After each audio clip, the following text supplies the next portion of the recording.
Increíblemente, Chile es un país profundamente antisemita, pro-palestina y que sigue quemando buses, con una política de seguridad heredada por el gobierno de José Antonio Kast, de un gobierno donde su presidente el 2018 viajaba a Gaza a abrazarse junto con esos líderes de Hamas que ya no existen, gracias a Dios, en la faz de la tierra.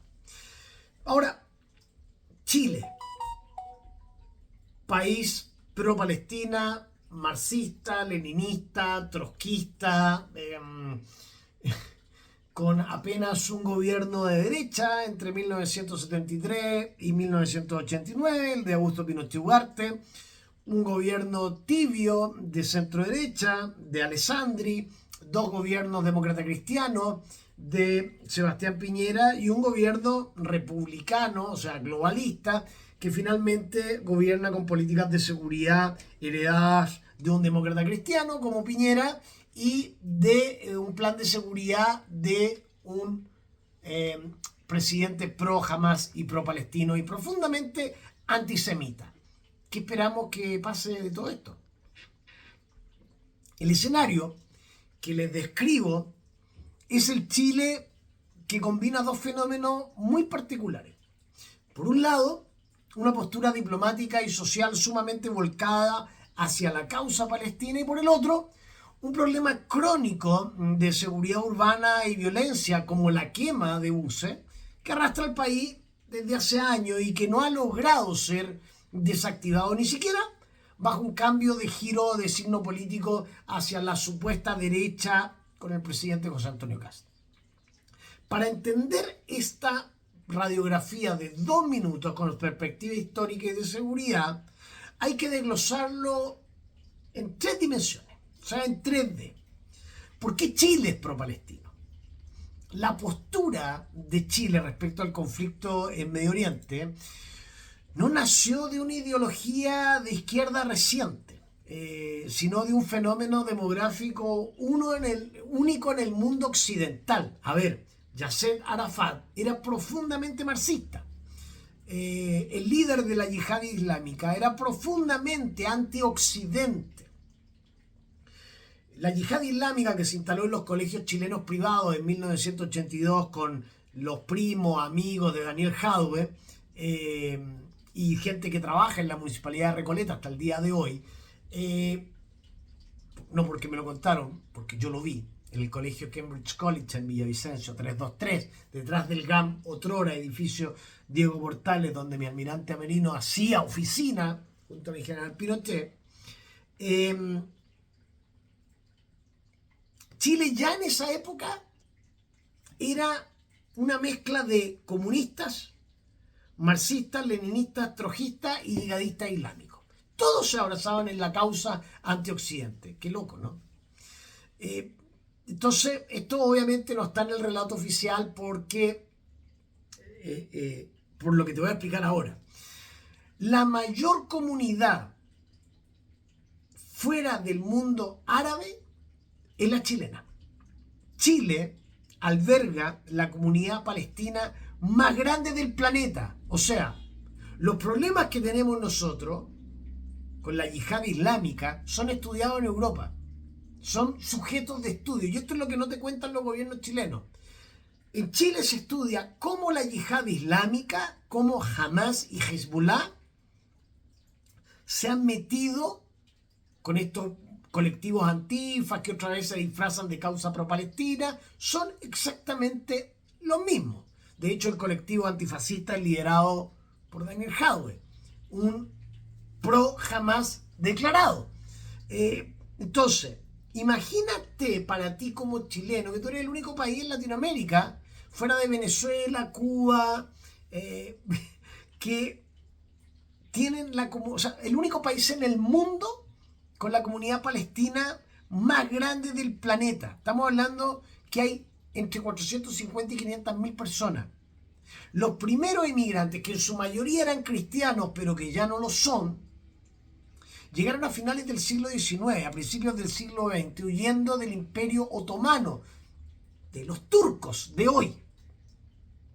Curiosamente, en una época cercana en la que mis bisabuelos huían de la revolución bolchevique y llegaban a Buenos Aires, 1917, 1914, desde San Petersburgo a Buenos Aires.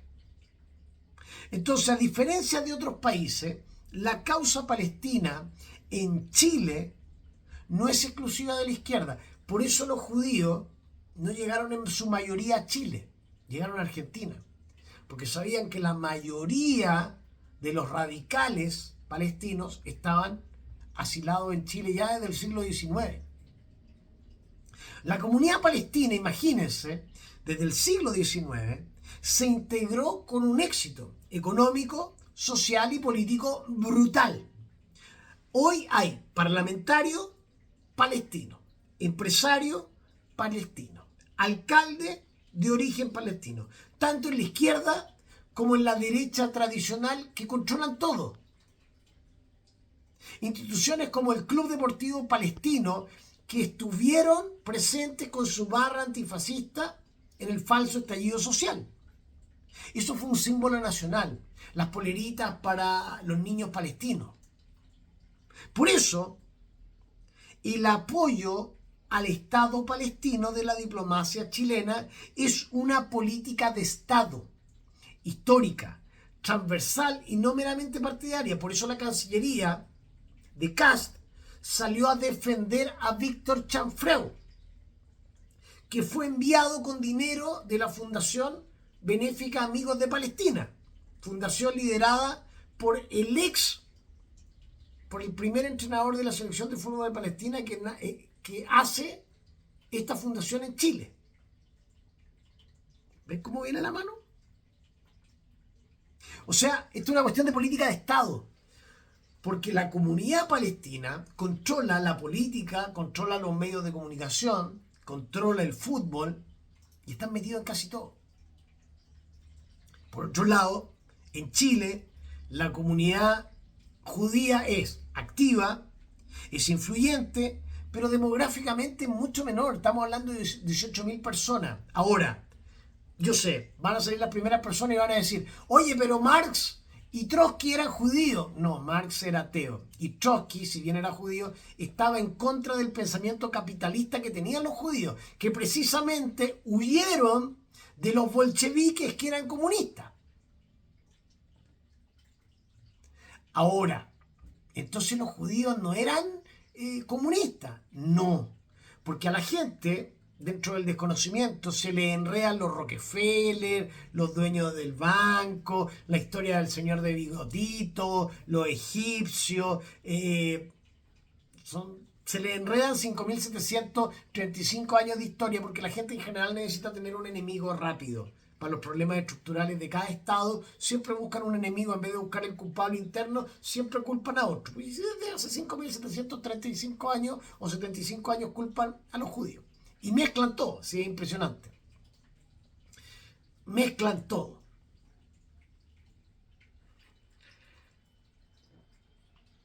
$18.000 solamente judíos. Minoría. Los problemas de Chile no son la minoría. Los problemas de Chile somos los chilenos, que somos la gran mayoría, que seguimos eligiendo cobardes para que nos gobiernen. En la balanza de la opinión pública y en la presión política interna, el peso numérico e internacional de la diáspora palestina es abrumador, lo que suele inclinar la balanza comunicacional y de diplomacia del país. Hoy tú te declaráis en contra de la causa palestina y no vaya a militar en ningún partido político, no vaya a trabajar en ningún medio de comunicación y nadie te va a votar. Tú te declaráis pro Israel y te cierran las puertas de todos los lugares en Chile. Tú te declaráis pro Taiwán y en contra de China, te cierran automáticamente todas las puertas. Te atreví a decir que Vladimir Putin es un camaleón que para hablar con su pueblo y con el resto del mundo es presentado como un conservador y un patriota, pero para hablar con Cuba y Venezuela e infiltrarse en esos países para sacar los recursos naturales, ahí sí es el más bolche y el más troquista, un verdadero agente de la FSB o de la KGB, un camaleón. Algunos le llaman pragmatismo. Yo le llamo manipulación maestra. De ahí, de la yihad islámica de 1982, comienzan los primeros atentados contra el transporte público en el pedagógico, en Macul, para los más viejitos, para los más 50, para los más 40. Bueno, esto empieza con los estudiantes que tenían cercanía con los hijos y nietos de los palestinos que vinieron a Chile y empezaron a traer los panfletitos amarillos con letras negras en árabe y traducidos al español que se imprimían en la Triple Frontera, en Paraguay. Si de ahí viene la historia, de las familias de palestinos que iban a la Triple Frontera a comprar relojes truchos, los traían por tierra, los metían a Chile, pagaban la tarasca para pasar sin control y después los vendían en cositas, en patronato, ahí el Rolex, para aparentar, pues si esta cuestión viene de siempre en Chile. Y de ahí se empieza a ramificar el movimiento antioccidente, antifascista, marxista, leninista, trotskista que promulgaba Yasser Arafat con la cufilla, con su pañuelito. Esto después genera la quema de buses, los ataques al transporte público, recordemos el MIR, el Frente, y se empieza a producir la violencia radical en las calles de Santiago, en la crisis del 83, o en la macrozona sur, uno de los mayores desafíos de seguridad pública del Cono Sur. El hecho de que esto continúe ocurriendo bajo la actual administración de José Antonio Kast, que está gobernando con el plan de seguridad de Boric, demuestra que el problema no era puramente un asunto de voluntad política, ni menos ideológica, sino un fenómeno criminal mucho más complejo. Los grupos que ejecutan la quema de buses o atentados menores en la zona urbana operan bajo lógicas de guerrilla urbana o anarquistas de ultraizquierda. Estas células no responden a los partidos de la izquierda tradicional que están en el Congreso. Operan de forma autónoma, de forma atomizada y nada tiene que ver con la clase política. Una de las mayores críticas desde la criminología al sistema chileno es la profunda falta de modernización de su sistema de inteligencia policial. Las policías, carabineros y la PDI arrastran problemas estructurales desde la década del 80 para infiltrar y desarticular estas células que se mueven rápido en las periferias urbanas o en los mástiles universitarios. ¿Por qué? Porque este tipo de guerra fue traído desde Palestina a Chile. ¿Van entendiendo cómo se estudia esto? Capturar a los autores materiales en flagrancia es sumamente difícil sin una analítica de video avanzada en tiempo real o información clave. Chile, por otro lado, construyó un sistema procesal penal altamente positivo, garantista, trae el retorno a lo que ellos denominan democracia. Desarticular jurídicamente a estos grupos bajo leyes antiterroristas ha sido un dolor de cabeza para todos los gobiernos, porque todos los jueces fiscales son pro-Palestina, pro-antifascista, pro-garantismo, pro-positivo, y nadie es punitivo. Ningún juez ni ningún fiscal se va a declarar pro-Israel, pro-Estados Unidos y pro-Taiwán. Entonces, el sistema impone a los tribunales altas exigencias de pruebas para mantener a alguien en prisión por delitos terroristas y de terrorismo urbano, lo que genera una persistente sensación de impunidad en la ciudadanía. Ahora, la derecha democrática o la derecha chilena es todo un tema. Chile tuvo gobiernos de derecha y de centro derecha muy potentes, antes y después del régimen militar y el gobierno militar. En el siglo XX estuvo el señor Alessandri, que representaba una derecha conservadora y empresarial plenamente republicana. En el siglo XXI, dos gobiernos de derecha, que para mí son demócratas cristianos, que son el gobierno de Piñera, marcan el retorno de esa derecha de Alessandri, consolidando un modelo económico de mercado que de hecho se mantuvo intacto durante los 20 años anteriores, sino fue gracias a Piñera. Eso era de la Concertación, de centroizquierda. O sea, el éxito de 1990 fue heredado del gobierno de Augusto Pinochet, lo siguió desde 1990 hasta el 2010 la Concertación y lo hundió Sebastián Piñera durante 5 años con una burbuja económica de la famosa mentira del empleo pleno, que se empezó a derrumbar en el 2015. Para vendernos baratito ahora, para vender los minerales baratitos. Y la minería oceánica que va a venir, todo baratito. En cambio, el pensamiento de izquierda en Chile tiene una raíz intelectual y sindical profunda que data de principios del siglo XX. El movimiento obrero minero en el norte es comunista. Desde finales del siglo XIX, con el marxismo, el trotskismo y el leninismo, son comunistas. No es una moda. Chile es una estructura política muy sólida que se articuló a través del Partido Socialista, el Partido Comunista y más recientemente con el Frente Amplio, que con Gabriel Boric y Camila Vallejo fueron en el 2018 a abrazar la causa palestina y a Hamás en la Franja de Gaza y en la Cisjordania. Esa fuerza cultural e intelectual es la que genera que incluso cuando gobierna la supuesta derecha, que es globalista con José Antonio Kast, la oposición mantenga control social e institucional muy fuerte en sectores clave. Las universidades, desde donde siguen saliendo a quemar impunemente micro, los sindicatos y los movimientos territoriales. Si el gran desafío que enfrenta hoy el gobierno de Kast es demostrar que la doctrina de seguridad de la derecha puede ser efectiva dentro del marco democrático e institucional moderno del año 2026, enfrentando a un enemigo, el terrorismo urbano y el crimen organizado transnacional que se codean con los movimientos terroristas y se denominan hoy narcoterroristas, como Hamás y como Hezbollah, que ya no se mueven con lógicas ideológicas del siglo pasado, sino con redes criminales del siglo XXI. ¿Y cómo lo hacemos?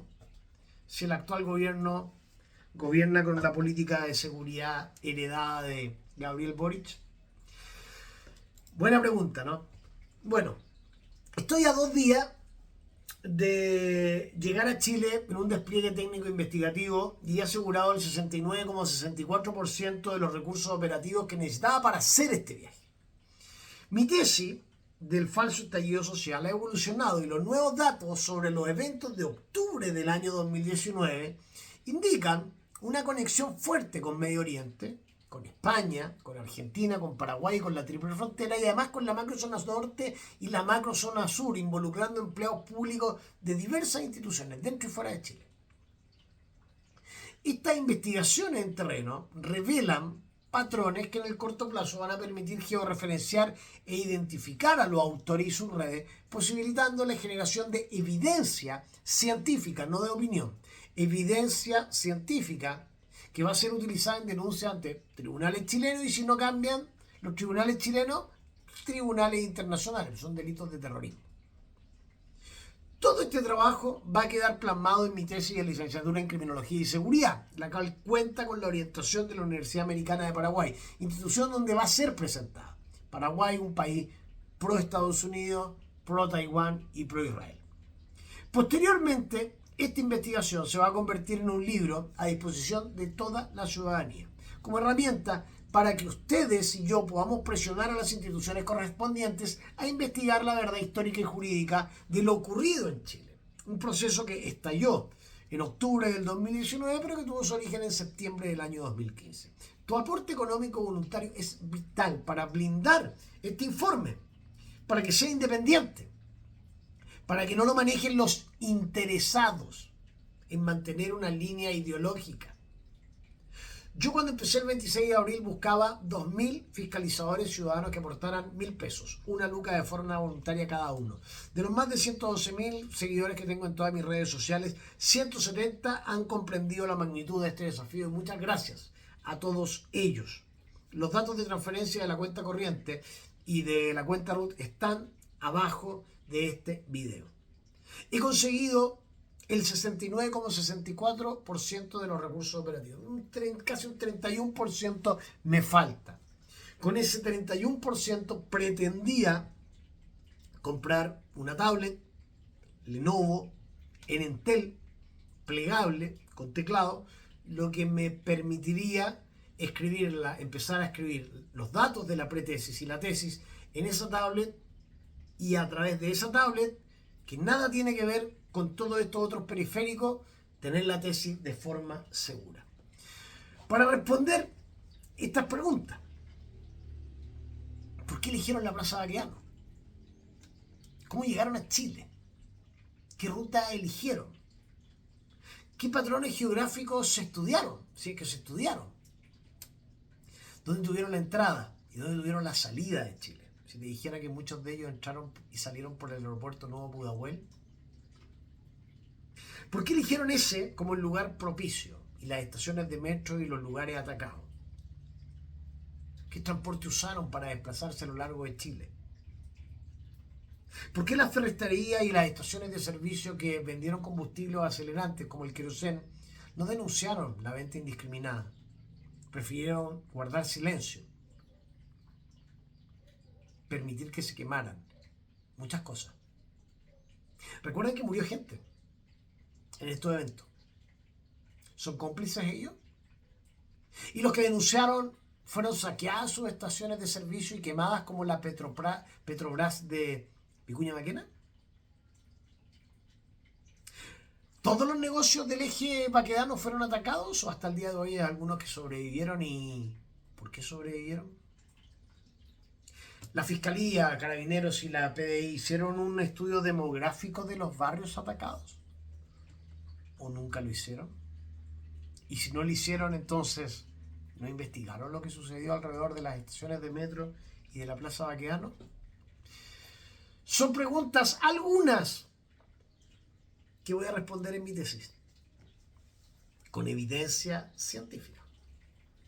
Más preguntas que respuestas, pero que te van a hacer votar definitivamente en las próximas elecciones municipales de diputados y senadores y en las próximas presidenciales de otra manera.